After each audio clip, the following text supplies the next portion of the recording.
आज की आराधना विषय पर आज का छोटा सा मनन चिंतन बोलूंगा मैं, छोटा सा टीचिंग रहेगा। विषय रहेगा आराधना। आराधना जो विषय है, आराधना से हम सभी परिचित है और बहुत सिंपल चीज है ये, कोई गूढ़ बातें इसमें नहीं है, बहुत सिंपल सी बातें हैं। और आराधना जो है हम आप अपने चर्च में करते हैं। आप जब चर्च में जाते हैं तो वहां पर सोच कर देखिए वहां पर क्या क्या चीजें होती है। शुरू में आप चर्च में जाते हैं तो 1 या 2 या 3 गीत गाते हैं। उसके बाद जो है आराधना प्रारंभ होती है, वचन पढ़े जाते हैं और प्रभु की स्तुति और महिमा करते हैं। लोग हालेलुया बोलते हैं, धन्यवाद देते हैं और कुछ गवाहियां प्रस्तुत होती हैं और उसके बाद वचन भी पढ़े जाते हैं। वचन पढ़े जाते हैं और प्रभु भोज होता है और चंदा भी लिया जाता है और अंत में जो है सूचनाएं होती है। तो ये एक चर्च में होता है। इसमें कुछ को छोड़कर बाकी सारी चीजें जो है आराधना में सम्मिलित है। आराधना, उसी को आराधना कहते हैं। जैसे चंदा जो दे रहे हैं अपन, तो वो आराधना में नहीं आता, या सूचना जो पढ़ा जा रहा है वो आराधना में नहीं आता। लेकिन जो गीत आप गा रहे हैं वो प्रभु की महिमा के लिए है। वो गीत जो गाते हैं वो आराधना का ही भाग है। और आप जो धन्यवाद देते हैं या हालेलुया कहते हैं या वचन पढ़ते हैं, ये सभी कुछ मिलाकर ही आराधना कहलाती है। तो अब आपको क्लियर हो गया होगा कि आराधना क्या चीज है। और इस आराधना में क्या होता है, भजन गाए जाते हैं या गीत गाते हैं और स्तुति करते हैं। हम परमेश्वर की महिमा करते हैं, हम धन्यवाद करते हैं। और पुराने नियम के हिसाब से जो दंडवत करना जो बोला जाता है वो परमेश्वर की आराधना ही है। वो परमेश्वर की आराधना करना ही है, जो दंडवत करना। और उपासना, पुराने नियम में जो लिखा हुआ कि उपासना करना, वो भी परमेश्वर की आराधना ही है। बलिदान चढ़ाना, पुराने नियम में बलिदान चढ़ाया करते थे, तो वो भी परमेश्वर की आराधना का ही भाग है। और आज जैसे राजा दाऊद ने भी बोला कि धन्यवाद का बलिदान चढ़ाओ। आज बकरे का या मेमने का बलिदान हम नहीं करते हैं, हम क्या करते हैं, धन्यवाद का बलिदान हम परमेश्वर को चढ़ाते हैं। तो ये जो बलिदान भी जो है ये भी आराधना का भाग है।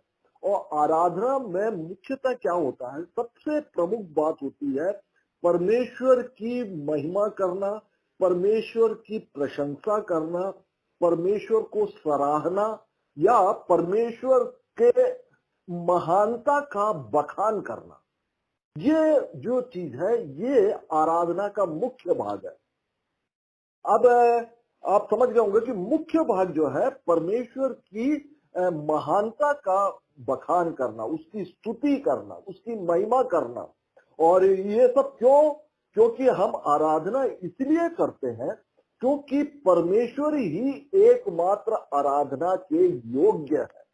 बाइबल भी बतलाती है कि एकमात्र परमेश्वर ही आराधना के योग्य। कोई भी मनुष्य, चाहे वो राजा हो चाहे बहुत बड़ा मंत्री हो, वो आराधना के योग्य नहीं ठहरता। कोई बहुत बड़ा पास्टर हो, कोई बहुत बड़ा टीचर हो, वो भी जो परमेश्वर का जन है वो आराधना के योग्य नहीं ठहरता। लेकिन बाइबल बतलाती कि एकमात्र परमेश्वर ही है जो कि आराधना के योग्य है। योग्य होने के कारण ही हम उसकी आराधना करते हैं। क्यों वो योग्य है? क्योंकि उसने इस पृथ्वी देखी और अनदेखी सब चीजों को उसी ने बनाया है। ये पृथ्वी या स्वर्ग, पृथ्वी और उसमें रहने वाले प्राणी और हर एक बातों को परमेश्वर ने सृजा है।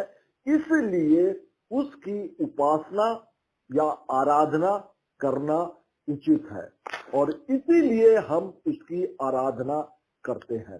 तो इस आराधना में कैसे कैसे कैसे किया जाता है मैं आगे चल के आपको बतलाऊंगा। मुख्य बात आप ध्यान रखिए कि इसमें भजन होता है, स्तुति की जाती है, महिमा की जाती है और इसमें धन्यवाद दिया जाता है। आप जो है दंडवत करके भी, दंडवत जो लिखा हुआ है वो भी आराधना का भाग है। और उपासना, पुराने नियम में उपासना कई जगह लिखा हुआ, वो आराधना ही लिखा हुआ। पुराने नियम में मैक्सिमम हिंदी में आराधना शब्द नहीं, लगभग नहीं के बराबर पाया जाता पुराने नियम में। लेकिन इंग्लिश में जो है वो जहां पे उपासना लिखा हुआ है हिंदी में, वहां पर वर्शिप लिखा हुआ अंग्रेजी में, और जहां पे दंडवत करना लिखा हुआ है वहां भी अंग्रेजी में वर्शिप शब्द लिखा हुआ है।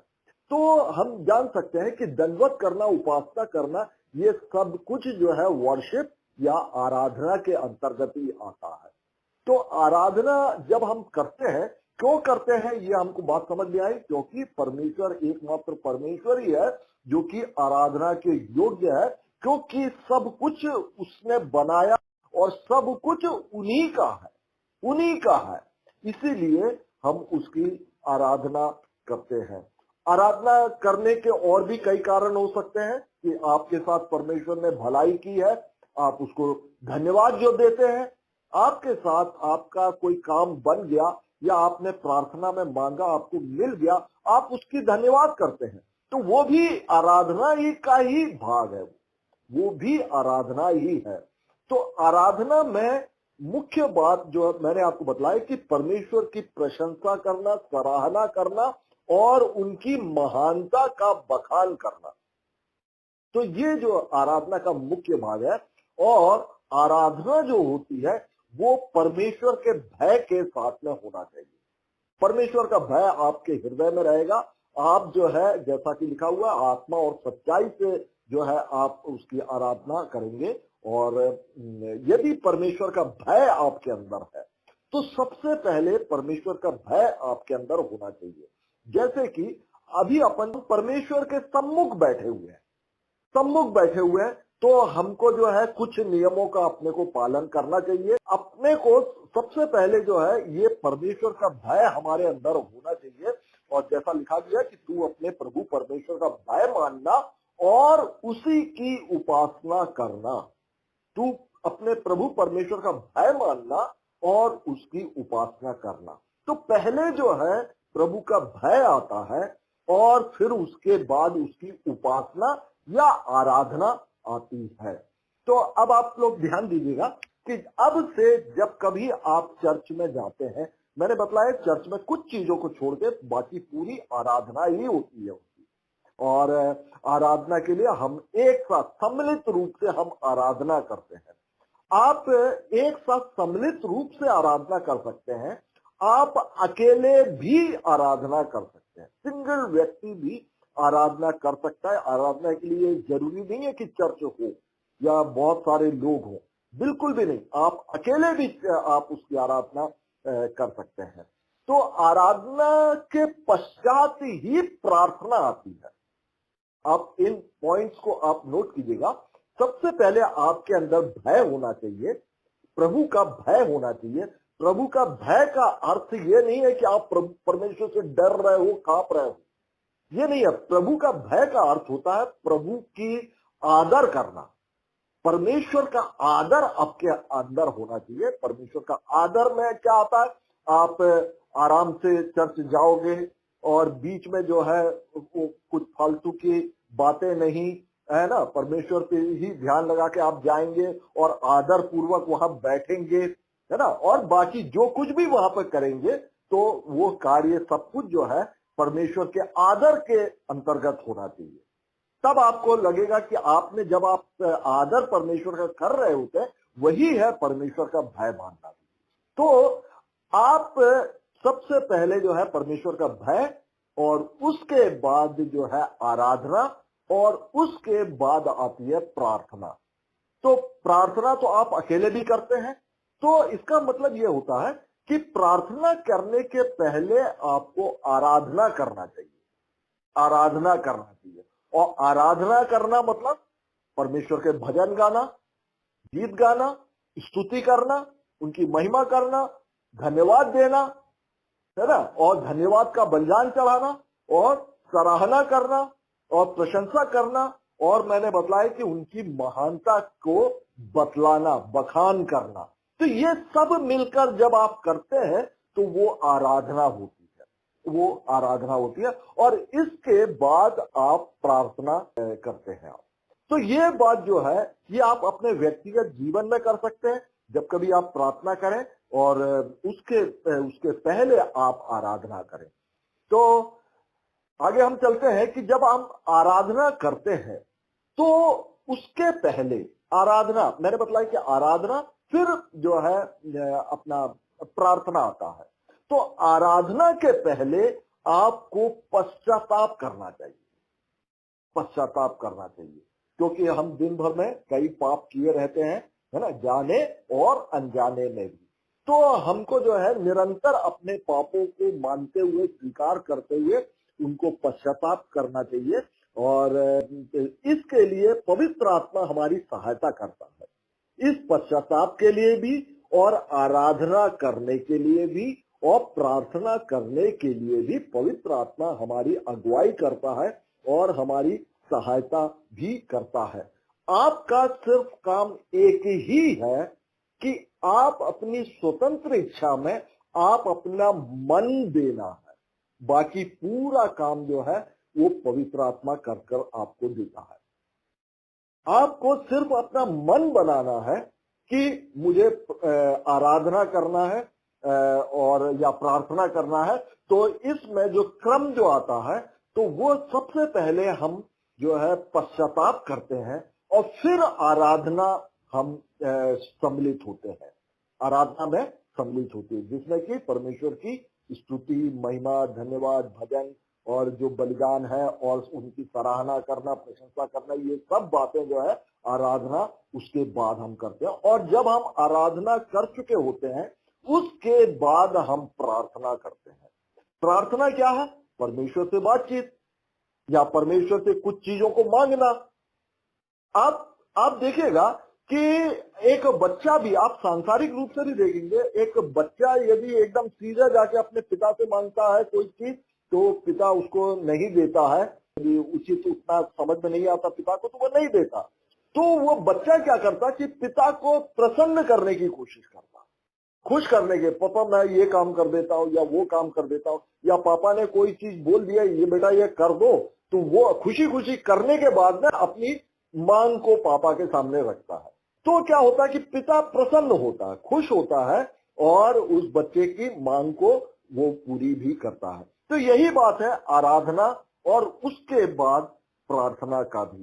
तो आराधना में सबसे पहले हमको पश्चाताप करना चाहिए ताकि हमारी आत्मिक शुद्धि हो सके और पवित्र परमेश्वर के सामने हम उपस्थित हो रहे हैं ये एहसास होना चाहिए।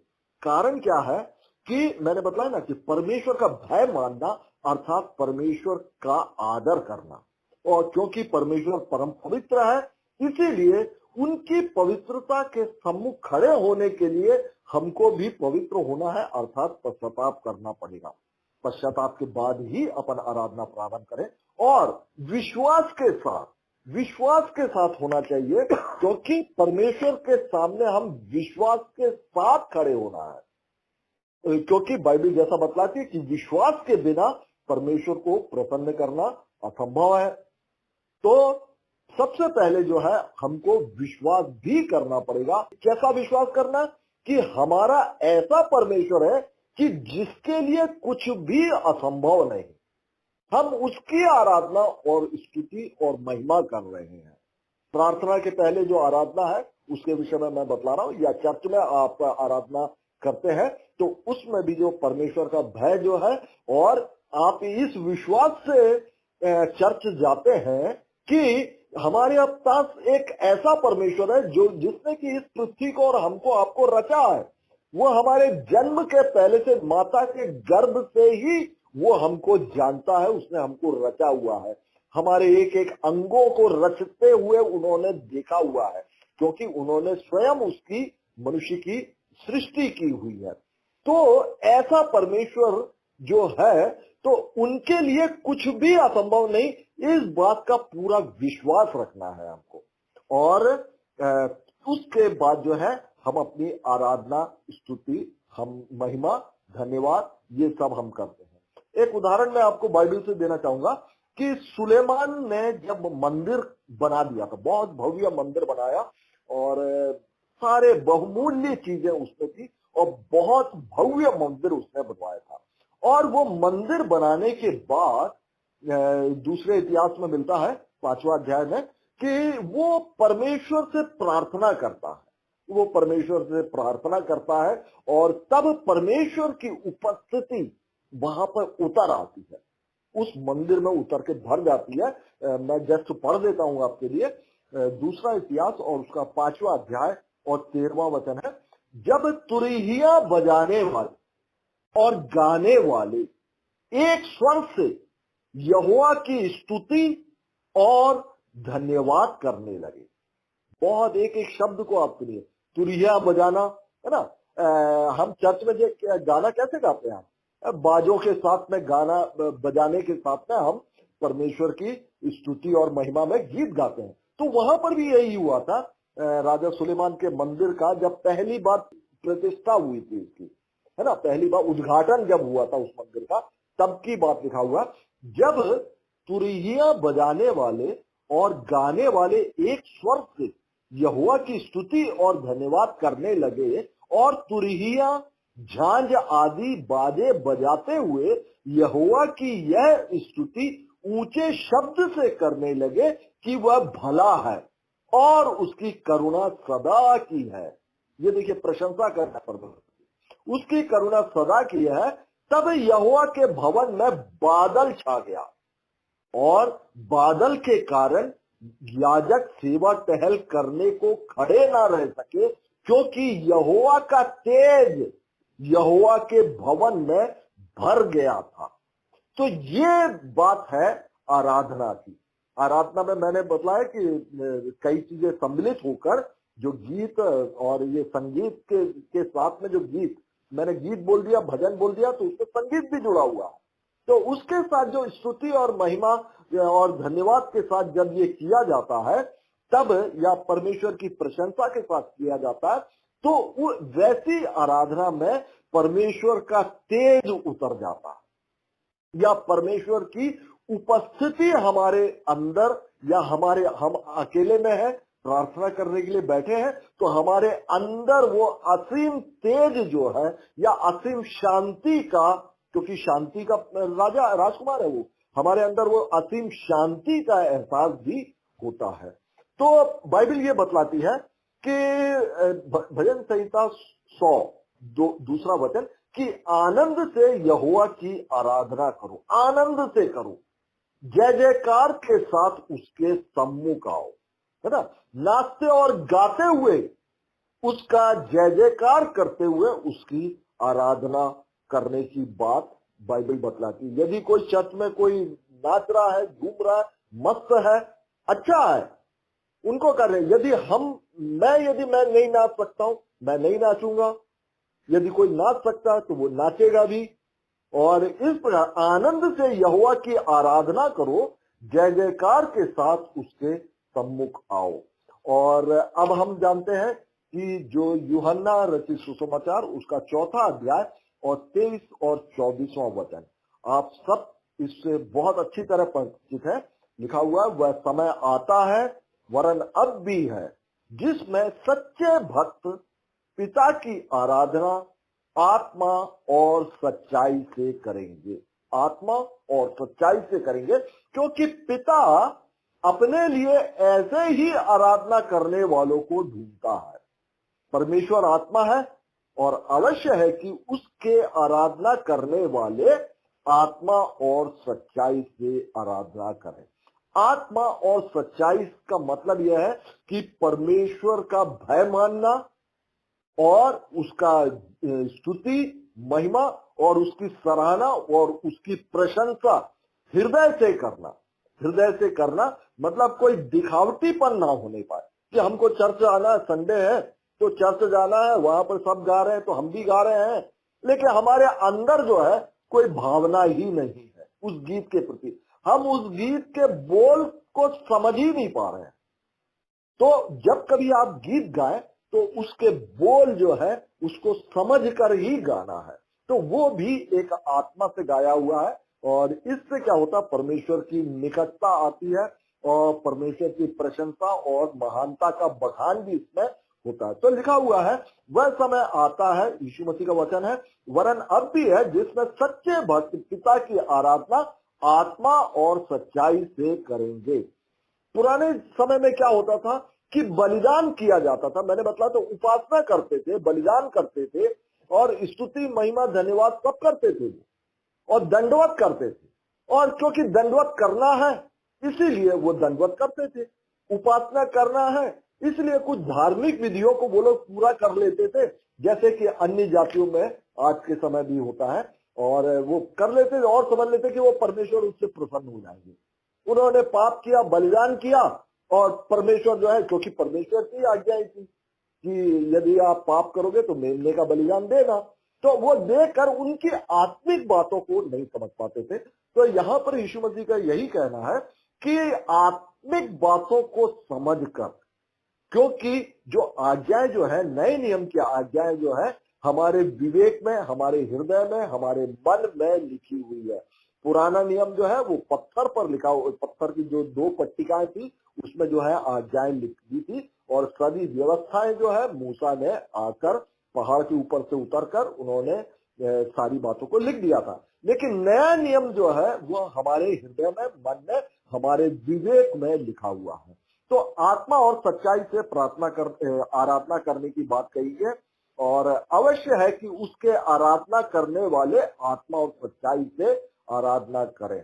यूहन्ना 14:26 में लिखा है, और कि इनके आराधना के लिए या प्रार्थना में भी इसके लिए जो सहायता मैंने बताया कि पवित्र आत्मा करता है, पवित्र आत्मा करता है। आप कितना भी सोच के आप देखेंगे कि इसके लिए विशेष, जब कई बार आपका मन नहीं लगता और कई बार जो है बहुत अच्छी से मन लगता है, तो इन सब बातों में जो है आपकी स्वतंत्र इच्छा वहां पर काम आती है और पवित्र आत्मा की सहायता काम आती है।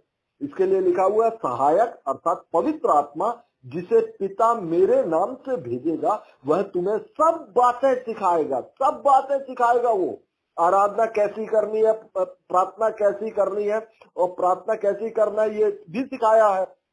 प्रेरित पौलुस ने बोला भी है कि जो आत्मा जो आहे भर भर कर विनती करना, तो वो सिखाया है पवित्र आत्मा ने। तो यहाँ पे लिखा हुआ है कि सहायक अर्थात पवित्र आत्मा, जिसे पिता मेरे नाम से भेजेगा, वह तुम्हें सब बातें सिखाएगा, और जो कुछ मैंने तुमसे कहा है वह सब तुमको स्मरण भी करवाएगा। अब देखिएगा, ये इतिहास में लिखा हुआ, पहला इतिहास में, कि उसका गीत गाओ, उसका भजन करो और उसके सब आश्चर्य कर्मों का ध्यान करो, उसके सब आश्चर्य कर्मों का ध्यान करो, चाहे वो पुराने नियम के आश्चर्य कर्म हो कि प्रभु आपने जो है लाल समुद्र को 2 भाग कर दिया था आपने, और अनेक आश्चर्य कर्म है बाइबल में कि शद्रक मेशक अबेदनगो को आपने आग से बचा लिया था आपने, है ना, आपका जो है आपकी स्तुति हो, आपकी महिमा हो, आपको जो दानियल जो है वो शेर के मुंह से आपने निकाल लिया था, आपकी स्तुति हो, आपकी महिमा हो।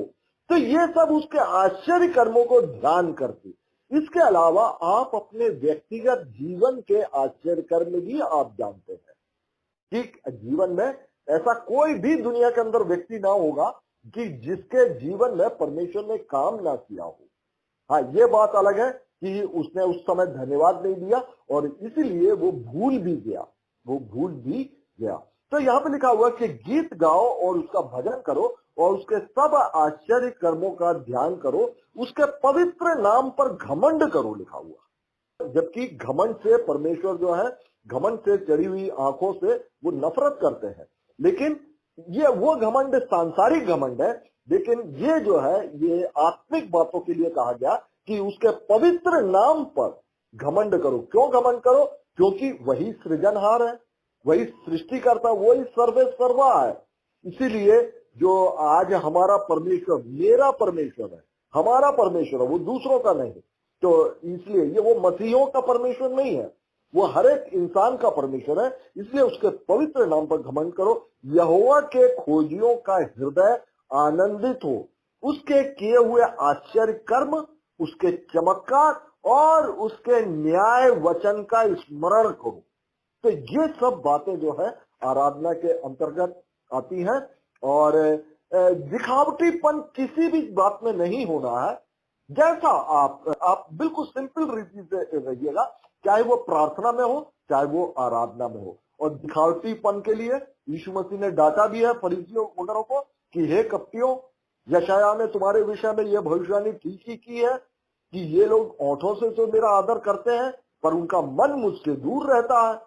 ये व्यर्थ मेरी उपासना करते हैं, ये व्यर्थ मेरी उपासना करते हैं। उपासना बात आ गया ना, आराधना करते हैं, व्यर्थ मेरी आराधना करते हैं। क्योंकि ये चर्च में खड़े तो होते हैं, इनके ओठ तो हिलते हैं गीत गाते हुए, लेकिन इनका हृदय जो है उस गीत से बहुत दूर है।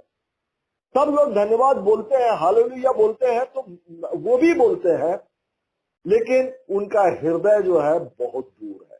तो इसीलिए लिखा हुआ, हे कपटियों, यशायाह ने तुम्हारे विषय में ये भविष्यवाणी ठीक ही की है कि ये लोग ओठों से तो मेरा आदर करते हैं पर उनका मन मुझसे दूर रहता है, ये व्यर्थ मेरी उपासना करते हैं। तो ऐसी आराधना या उपासना नहीं होना चाहिए। फिर मत्ती में भी यीशु मसीह ने बोला था कि जो मुझसे हे प्रभु कहता, उनमें से हर एक स्वर्ग के राज्य में प्रवेश नहीं करेगा, परंतु वही जो मेरे स्वर्गीय पिता की इच्छा पर भी चलता है।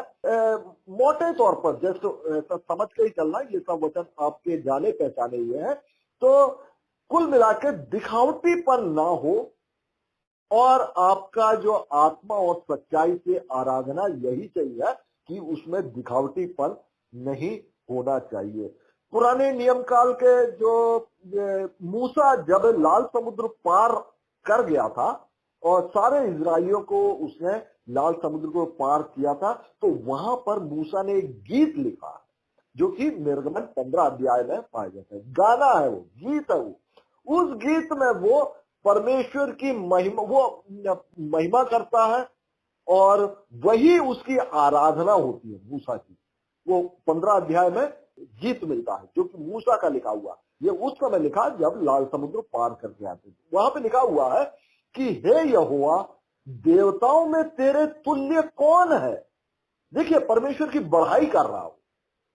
हे यहोवा, देवताओं में तेरे तुल्य कौन है, तू तो पवित्रता के कारण महाप्रतापी और अपनी स्तुति करने वालों के भय के योग्य और आश्चर्य कर्म का करता है।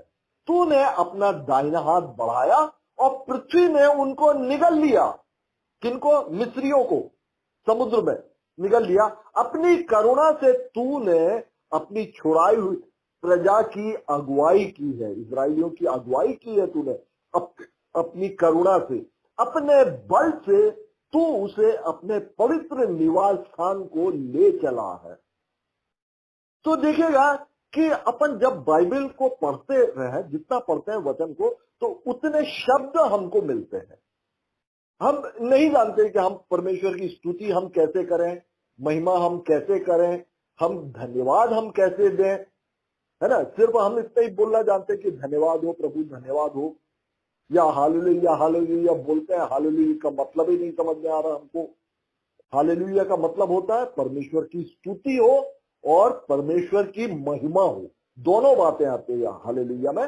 तो यहाँ पर आप बाइबल जितना आप वचनों को पढ़ेंगे, आपको शब्द मिलते जाएंगे। पुराने जो लोगों ने, परमेश्वर के जनों ने किस प्रकार से, दाऊद ने कई प्रकार से परमेश्वर की बढ़ाई की हुई है, उनके आश्चर्य कर्मों का बखान उन्होंने किस ढंग से किया हुआ है, वहां से हम सीख सकते हैं कि परमेश्वर की स्तुति और महिमा हमको कैसे करना है। जैसे कि अभी मूसा के गीत में जब वो आश्चर्य कर्म उसके सामने हुआ, उसने धन्यवाद के स्वरूप उसने वहां पर आराधना की।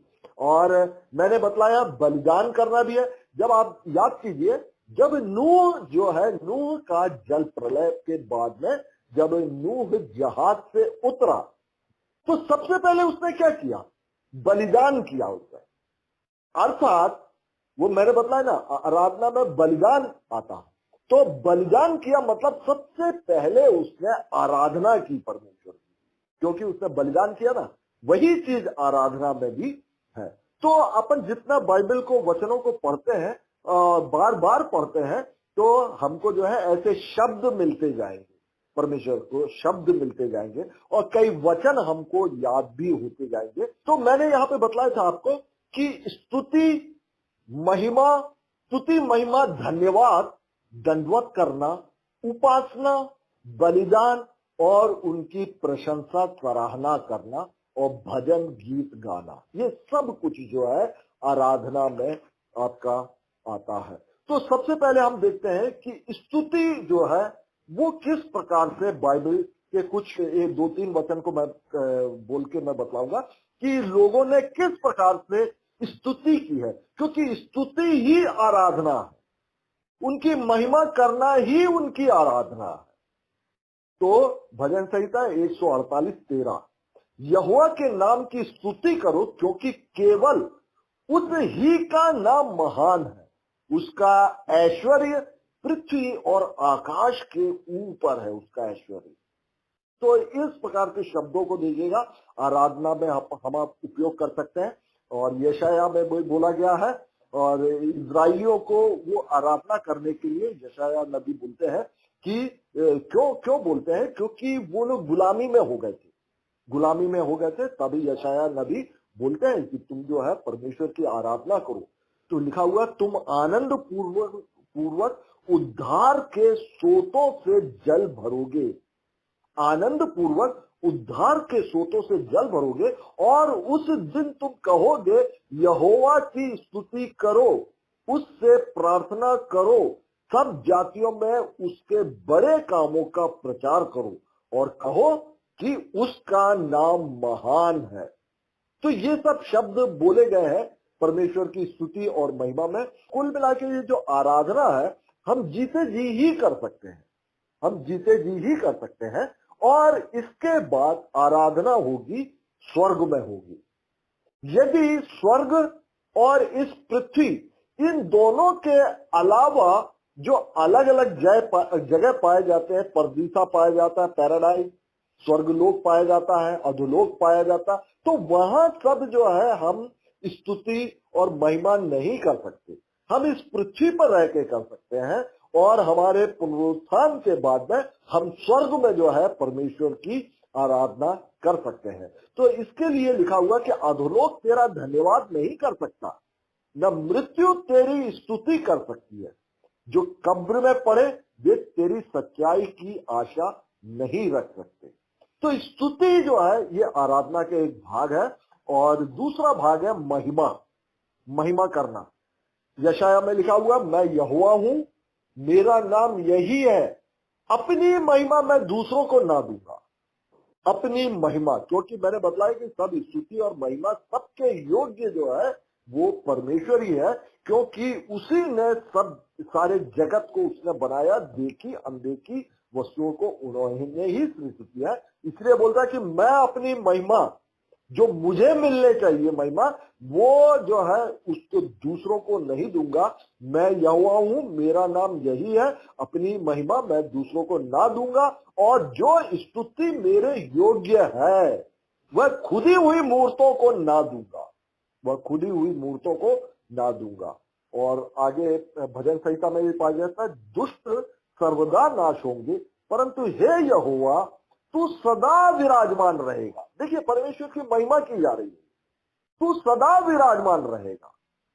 और पहला राजा में भी पाया जाता है कि मेरी ये बातें, ये सुलेमान जो है इजराइलियों को आशीर्वाद देते हैं।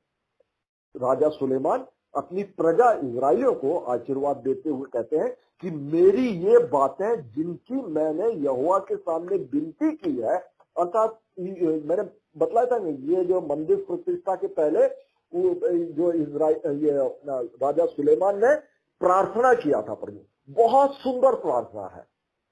उसमें दिया हुआ है कि तू स्वर्ग में और सबसे ऊंचे स्वर्ग में तू विराजमान है, और बड़े विनती करके वो कहता है कि मेरी ये जो विनती है, जब कभी भी ये इजरायली इस भवन की ओर देख कर तेरे नाम से कुछ कहे ना, तो उसको तू सुन लेना। कितना प्यारे ढंग से बोला कि तू उसको सुन लेना। परमेश्वर से वो निवेदन करता, और हम जानते हैं कि जो सुलेमान की हुई, वहां पर की हुई सारी प्रार्थनाएं परमेश्वर ने सुनी और परमेश्वर ने बोला कि इस भवन में मैं अपना नाम रखूंगा, मैं अपना नाम रखूंगा और समस्त विश्व में यह मंदिर जो है वो प्रतिष्ठित होगा। और या इसी प्रकार से जब राजा सुलेमान इजराइलियों को आशीर्वाद देते हुए कहते हैं कि मेरी ये बातें जिनकी मैंने यहोवा के सामने विनती की है, वह दिन और रात हमारे परमेश्वर यहोवा के मन में बनी रहे, इससे पृथ्वी की सब जातियां यह जान ले कि यहोवा ही परमेश्वर है और दूसरा कोई नहीं। और ये देखिए परमेश्वर की यहाँ पर महिमा की जा रही है और पाया जाता है कि यहोवा जीवित है, मेरी चट्टान धन्य है और परमेश्वर जो मेरे उद्धार की चट्टान है उसकी महिमा हो। तो आप देख सकते हैं कि महिमा करने के किस प्रकार के शब्द मिलते हैं और आप परमेश्वर की महिमा किस प्रकार से कर सकते हैं। फिर आप देखिएगा उनकी प्रशंसा या उनकी सराहना किस प्रकार से कर सकते हैं। इस बात को भजन संहिता 8वें अध्याय में पाया जाता है। हे यहोवा हमारे प्रभु, तेरा नाम सारी पृथ्वी पर क्या ही प्रतापमय है, तूने अपना वैभव स्वर्ग पर दिखाया है। तो उनकी प्रशंसा की जा रही है। और निर्गमन में भी जैसे अपन ने देखा, मूसा के गीतों में देखोगे और अंत में उसके गीतों में पाया जाता है कि मेरे पूर्वजों का परमेश्वर वही है, मैं उसको सराहूंगा, मैं उसकी प्रशंसा करूंगा। भजन गाकर आराधना करने के विषय में पाया जाता है कि यहोवा जो सियोन में विराजमान है उसका भजन गाओ, जाति जाति के लोगों के बीच में उसके महाकर्मों का प्रचार करो। तो भजन गाना और जो महाकर्मों का जो प्रचार किया जाना, परमेश्वर के आश्चर्य कर्मों का प्रचार किया जाना, आप अपने जीवन की गवाहियां यदि अड़ोस पड़ोस में देते हैं, वो भी तो परमेश्वर के महाकार्यों का प्रचार ही है ना। आप जो गवाही जो देते हैं तो वो भी महाकार्यों का प्रचार ही है। तो लिखा हुआ कि जाति जाति के लोगों के बीच में उसके महाकर्मों का प्रचार करो। और देखिएगा धन्यवाद आता है और इसके लिए जो इतिहास, पहला इतिहास में पाया जाता है कि यहोवा का धन्यवाद करो क्योंकि वह भला है, उसकी करुणा सदा की है। ये तो बिल्कुल हम आपको याद हो ही चुके होंगे क्योंकि अक्सर ये चर्च में बोला जाता है, यहोवा का धन्यवाद करो क्योंकि वह भला है और उसकी करुणा सदा की है। और यह कहो कि हे हमारे उद्धार करने वाले परमेश्वर, हमारा उद्धार कर, हमको इकट्ठा करके अन्य जातियों से छुड़ा कि हम तेरे पवित्र नाम का धन्यवाद करें और तेरी स्तुति करते हुए तेरे विषय बढ़ाई करें। अनादिकाल से अनंतकाल तक इज़राइल का परमेश्वर यहोवा धन्य है। ये देखिए किस प्रकार से परमेश्वर की स्तुति, महिमा, धन्यवाद, बढ़ाई सब इसमें आ रही है। तब सब प्रजा ने कहा आमीन, यहोवा की स्तुति हो। और लिखा हुआ है कि याह की स्तुति करो। देखेंगे कि किस प्रकार से जो भजनकार में भजन संहिता में मैं एक वचन पढ़ रहा हूँ 111 1 से 9 तक है और वहां पर उसका कुछ शब्द मैं लेके पढ़ूंगा।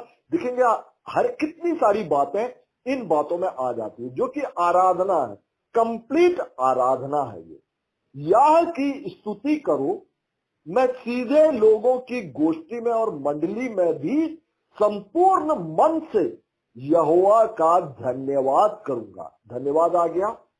यहोवा के काम बड़े हैं, प्रशंसा आ गई। जितने उनसे प्रसन्न रहते हैं वे उन पर ध्यान लगाते हैं। उसके काम का वैभवमय और ऐश्वर्यमय होते हैं। उसके काम वैभवमय और ऐश्वर्यमय होते हैं। सराहना की जा रही है और उसका धर्म सदा बना रहेगा। प्रशंसा की जा रही है। उसने अपने आश्चर्य कर्मों का स्मरण कराया है। यहोवा अनुग्रहकारी और दयावंत है। उसने अपनी प्रजा को अन्य जातियों का भाग देने के लिए अपने कामों का प्रताप दिखाया है। सच्चाई और न्याय उसके हाथों के काम है, उसके सब उपदेश विश्वास योग्य है, वे सदा सर्वदा अटल रहेंगे। वे सच्चाई और सिधाई से किए हुए हैं। उसने अपनी प्रजा का उद्धार किया है, उसने अपनी वाचा को सदा के लिए ठहराया है, उसका नाम पवित्र और भय योग्य है। ये पूरी एक आराधना है। पूरे उसमें देखिए आराधना के पूरे भाग आ गए हैं। और आपको मैंने बतलाया था कि इसमें भजन आते हैं, स्तुति आती है, महिमा आता है, धन्यवाद आती है, उपासना आता, बलिदान आता और उनकी प्रशंसा या सराहना भी आती है। नया नियम पुस्तक बतलाती है कि हे भाइयों, मैं तुमसे परमेश्वर की दया स्मरण दिलाकर विनती करता हूं कि अपने शरीरों को जीवित और पवित्र और परमेश्वर को भावता हुआ बलिदान करके चढ़ाओ। बलिदान करके चढ़ाओ। तो यहाँ पे बलिदान जो है वो आराधना का ही भाग है। और हम आप अपने शरीर से भी जो जीवित और पवित्र रखते हैं अपने शरीर को, तो परमेश्वर की ही आराधना कर रहे होते हैं।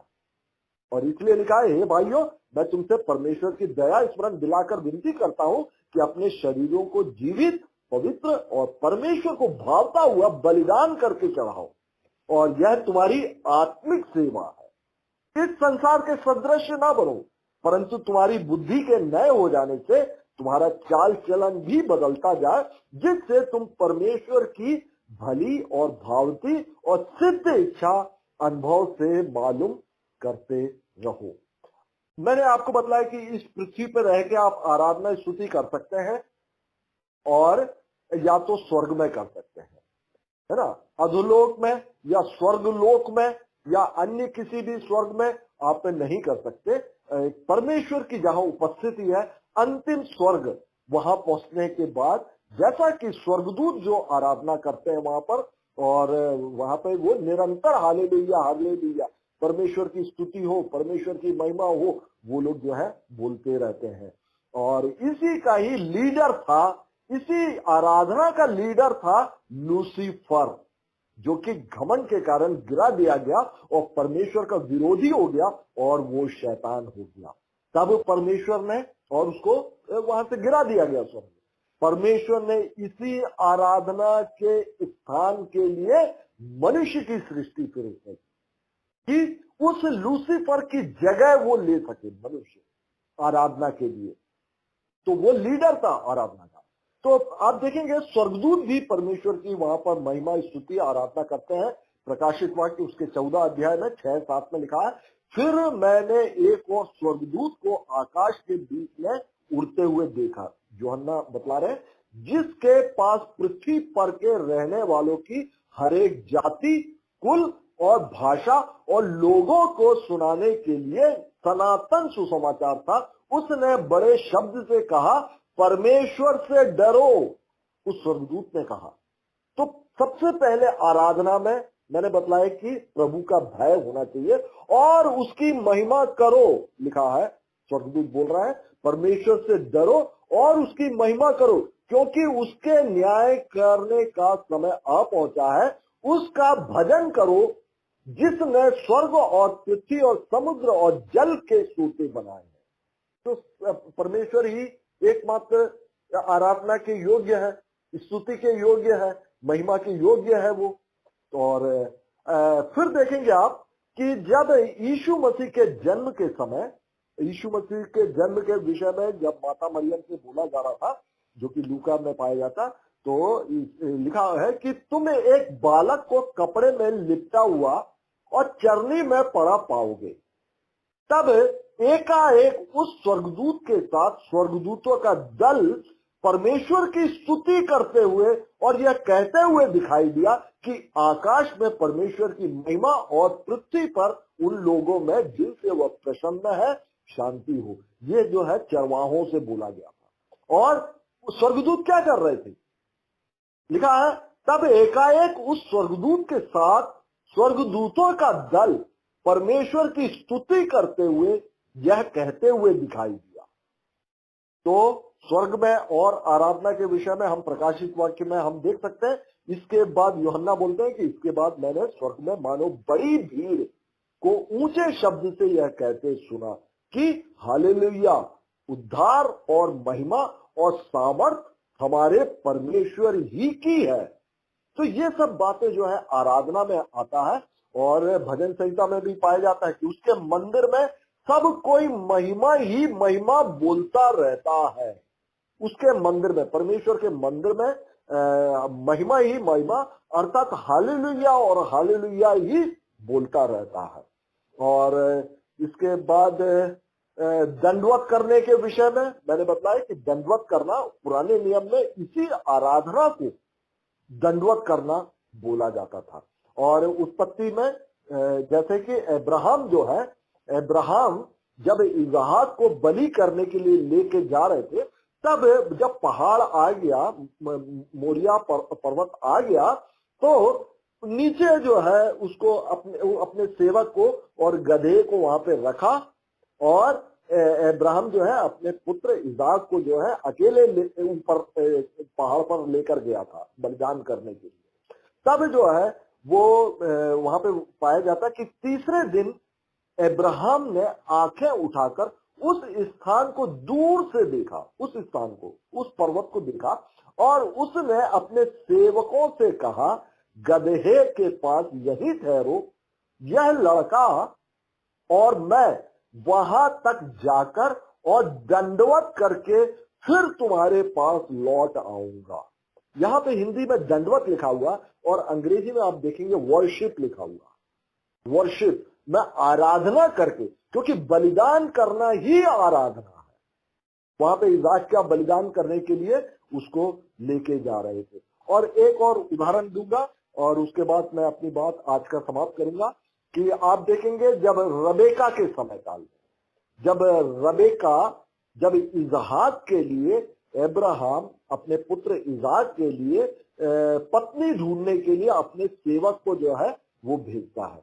जब वो सेवक कुएं के पास पहुंचता है और वहां पर रबेका उसके ऊंट को सबको पानी पिलाती है और वो बोलती है कि फिर उसने उससे कहा, हमारे यहाँ पुआल और चारा बहुत है और टिकने के लिए स्थान भी है। रबेका उस सेवक से, अब्राहम के सेवक से बोलती है। तब उस पुरुष ने अर्थात उस सेवक ने सिर झुकाकर यहोवा को दंडवत करके कहा, धन्य है मेरे स्वामी अब्राहम का परमेश्वर यहोवा कि उसने अपनी करुणा और सच्चाई को मेरे स्वामी पर से हटा नहीं लिया। यहोवा ने मुझको ठीक मार्ग पर चलाकर मेरे स्वामी के भाई बंधुओं के घर पर पहुंचा दिया। तो वो जो उसका सेवक जो है वो दंडवत करके, वहां पर भी अंग्रेजी में वर्शिप लिखा हुआ। तो दंडवत करना मतलब वर्शिप करना पुराने नियम में हुआ करता था। और आज के पुराने समय में भी बलिदान जो था वो भी वर्शिप का हिस्सा था और आज जो है धन्यवाद का ही बलिदान हमको चढ़ाना है। और यह बात भी जो है नए नियम के हिसाब से वह भी धन्यवाद देना भी जो है वो वर्शिप ही है। और दंडवत के विषय में और प्रकाशित वाक्य में पाया जाता है कि हे प्रभु, कौन तुझसे ना डरेगा, तेरे नाम की महिमा ना करेगा, क्योंकि केवल तू ही पवित्र है और सारी जातियां आकर तेरे सामने दंडवत करेंगी, लिखा हुआ है, क्योंकि तेरे न्याय का काम प्रकट हो गए। तेरे सामने सारी जातियां के दंडवत करेंगी। अंग्रेजी में लिखा हुआ है कि सारी जातियां आकर तेरा आराधना करेंगी। तो दंडवत हिंदी में लिखा हुआ है, तो अंग्रेजी में जो है उन्होंने स्थानों पर वर्शिप लिखा हुआ है, अर्थात आराधना वहां पर लिखा हुआ। तो मैं अपना आज का जो प्रीचिंग है मैं समाप्त इस शब्द से करूंगा कि आराधना के अंतर्गत भजन गीत आते हैं, स्तुतियां आती हैं, परमेश्वर की महिमा करना आता है, धन्यवाद देना आता है और उनका जो बलिदान है, बलिदान के साथ में जो हम धन्यवाद के रूप में ही हम बलिदान करते हैं, उनके सराहना करना आता है, उनकी प्रशंसा करना आता है और पुराने नियम में स्थित जो उनके महान कार्यों का बखान करना वह भी आराधना है, और आपके जीवन में जो गवाहियां जो देते हैं आप, वह भी आप परमेश्वर की आराधना करना ही है। तो इस प्रकार से आज मैं अपना बात समाप्त करता हूं।